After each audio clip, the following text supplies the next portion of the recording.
Happy Wednesday, guys.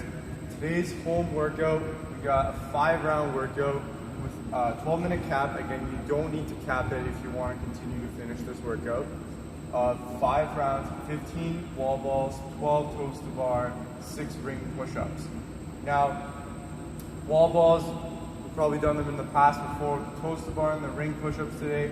I know most of you might not have a pull-up bar or even some rings available to you. So with those ring push-ups, some ways you can make it a little bit more challenging might be going at a deficit, so putting some blocks a little bit off the ground to go a little bit deeper into your push-up. That's another way of doing it. If you have 2 kettlebells, maybe going off the kettlebells, doing your push-ups off of those, just making it a little bit more challenging than usual push-ups that you would do in a workout. Toes to bar, again, feel free to use those V-sit variations for today, or any other variation that you have that you're working on that same compression of the body and coming back into that extended position. For the 5 rounds here, we're going at a fast pace, so that 12-minute cap is kind of pushing you to go nice and fast. Keep those wall balls unbroken. Toes to bar, depending on if you're actually going off a bar or not. If you're doing only V-sits, let's go unbroken there if you can. And then push-ups every single time. We should try to get those done in one shot. So 6 ring push-ups or even 6 deficit push-ups. Push yourself to go unbroken there. So pretty much what I'm trying to say is go unbroken on all of it as much as you can. Obviously don't push yourself too much, where if 15 is your max and that's a lot for you, then go 10 and 5 or 8 and 7 to be more consistent, to keep that intensity high. Once you're done those 5 rounds, 12 to 16 minutes, you're gonna rest 4 minutes, or if you're continuing through on, finish it and then rest 4 minutes. Then we're gonna do a Tabata. Tabata of seated leg raises over an object. So you're gonna find any object. The higher you go, the more challenging it's gonna be. And you're gonna go for as many reps as you can within the 20 seconds. 10-second rest, and you're gonna repeat for 8 rounds. So it's gonna be 4 minutes total of those 8 rounds, and 20 seconds on and 10 seconds off. So it's a good core buster at the end there, guys. After we've done that cardio, a little bit of strength balance style workout there. Once you guys finish this WOD, for the afterburner today, we're gonna do some mobility. So we're gonna do a Pec Stretch and a Lat Stretch for today.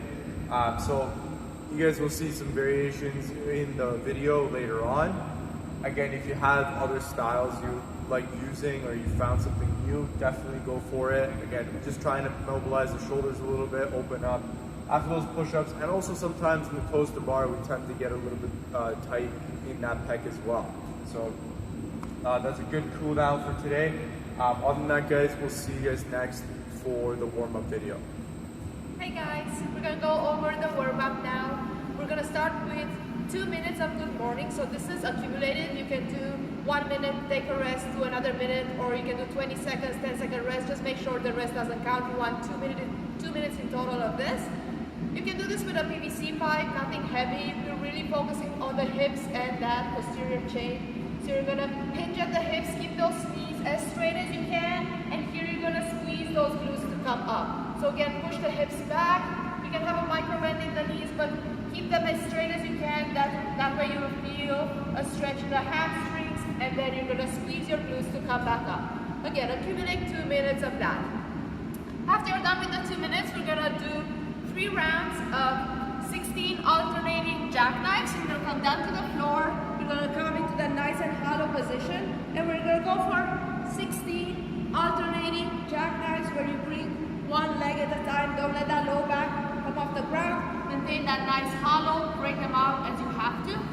Afterwards, you're gonna grab an object. You're gonna bring it in that nice front rack position, and we're gonna go for 8 and 8 alternating front rack lunges. So you're gonna go for 8 in total, and then you're gonna switch the arms, and you're gonna go for 8 more. We're going here for core stability in that front rack position. Don't let the knee pass your ankle. Push through the heel to come back up. When you're done with those, we're gonna go for some Turkish Get Up with a press, 4 and 4. Again, you want something light here. You're gonna come up into that Turkish Sit-Up. While you're up here, you're gonna bring that kettlebell or object down and go for a press, and then come back down. then repeat for 4 on one side and then 4 on the other side. See you in the workout.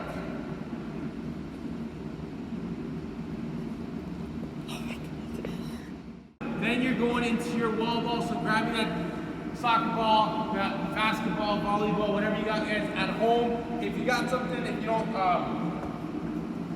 have a med ball per se, okay? So going into your target, so maybe it's the side of your house head, trying to throw it as high as you can, then back into that squat, okay? Or if it's a heavier object, try to be consistent with your target. If it's light, high as possible. If it's a weighted object, hit that target. The final move is the V-sit. Remember guys, you can challenge yourselves with a weight between the heel, or you can do a toe to bar if you have a pull-up bar at home.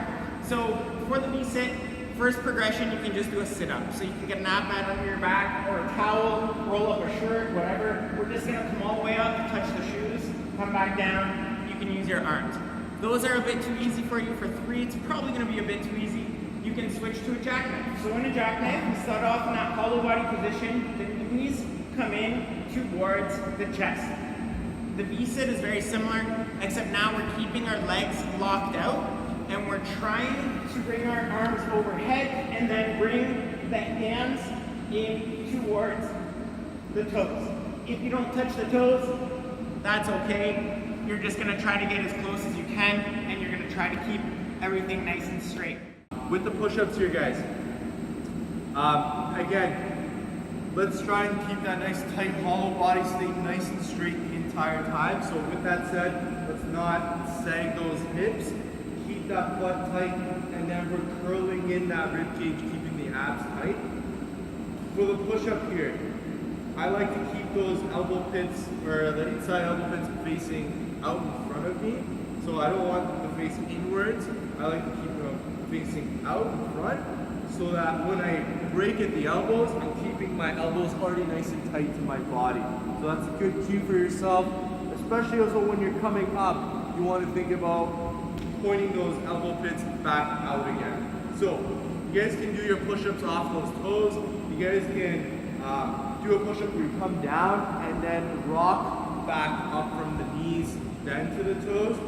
It's kind of like a kipping push-up there. That's totally fine, as long as you're keeping that core nice and tight. Last thing, you can also try going off those knees. Just one error I see sometimes with these knee push-ups, guys, is that we keep our hips bent and then come down and push up like this. I want you to keep yourself nice and straight. So from your knees to your shoulders should be one straight line, come all the way down, and then back up again. Alright guys, welcome to the afterburn. Hope you had a good workout. We're going to start with that pec stretch. So we are doing 90 seconds per side. First one we're going to do is I'm just going to get you planting your hand onto that wall. So I'm actually pushing my palm into the wall and then locking my elbow out, and then I'm just going to turn my feet in the opposite direction. So I'm just trying to walk my feet away more and more. Upper body comes with it. Now you can play with your position here on the wall a little bit higher. You might feel a little bit more in the pec. Remember, you might be tempted to bend your elbow. Try to avoid that. 90 seconds per side on that. Then we're going to get into a lat stretch. So for the lat stretch here, guys, if you have a tennis ball, lacrosse ball, any type of ball will work here. I want you guys to think about working that lat right where the kind of on the outside of that armpit, back right underneath the shoulder, and you're just going to put that lacrosse ball into that area of the lat, and you're going to lean up against that wall.